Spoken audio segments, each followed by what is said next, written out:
Prosecutor General is set to formally petition the appropriate court to legally declare the Communist Party of the Philippines and its armed wing, New People's Army, as a terrorist group. Justice Secretary Vitaliano Aguirre II has directed the OPG to file the necessary application or petition.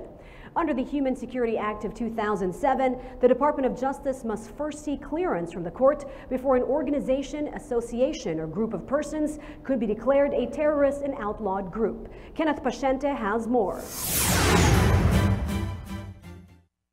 After President Rodrigo Duterte canceled the peace talks with CPP-NPA NDF and declared the Communist Party of the Philippines and New People's Army as terrorist organization, the Department of Justice asked the courts to cancel the bail bonds and ordered the arrests of National Democratic Front of the Philippines or NDFP consultants facing criminal cases. Among the NDFP consultants who have been released on bail are New People's Army leaders Benito and Wilma Chamzon, both of whom are facing multiple counts of murder and kidnapping charges. It is stated in the motion filed by the DOJ with Manila Regional Trial Court Branch 32 that in view of the cancellation of the peace, no more legal ground for the continued provisional liberty of the accused. The Chamzons and Adelberto Solva are among the accused in the murder case pending at Manila RTC Branch 32, which stemmed from the discovery of the mass grave in Leyte containing suspected victims of the Communist rebel purge in the 1980s. Meanwhile, Secretary of Justice Vitaliano Aguirre II sees excellent chances for court to declare CPP-NPA as terrorist organizations. This because of the evidence proving they still pull off attacks